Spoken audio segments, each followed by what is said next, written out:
اللہ پاک محبت کو درجہ بدرجہ انسان میں داخل کرتا ہے، درجہ بدرجہ۔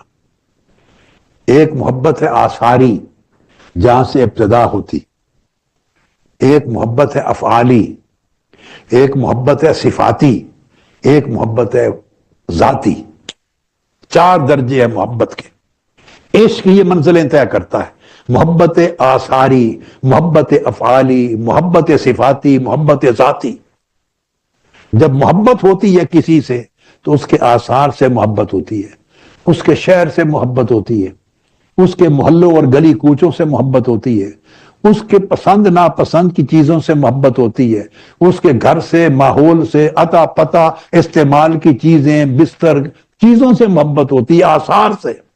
ہم مدینہ پاک کے گلی کوچے کا ذکر کرتے ہیں، مدینہ پاک کے در و دیوار کا ذکر کرتے ہیں، ہمیں مدینہ پاک کے کانٹے بھی گل و گلزار لگتے ہیں۔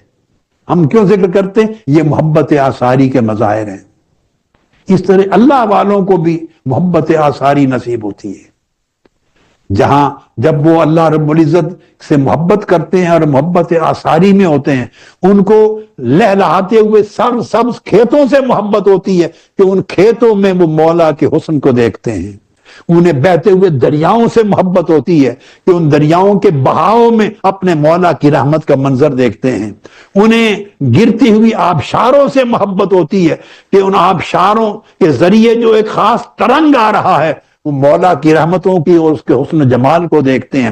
انہیں پہاڑوں اور وادیوں سے محبت ہوتی ہے، اس میں اللہ کی عظمت کے جلوے دیکھتے ہیں۔ انہیں آسمانوں کی وسعت سے محبت ہوتی ہے، اللہ کی قدرت کو دیکھتے ہیں۔ سمندروں کی گہرائی سے محبت ہوتی ہے۔ الغرض اللہ کی مخلوقات میں جس سمت نگاہ ڈالتے ہیں اسی سمت اللہ رب العزت کے حسن کے، اس کی قدرت کے، اس کی خلقت کے کوئی نہ کوئی جلوے نظر آتے ہیں، اس کی تخلیق کے۔ تو یہ محبت آثاری ہے۔ یہی عشق مجازی میں بھی ہوتی ہے، عشق مجازی میں بھی ہوتی ہے۔ اب یہاں پر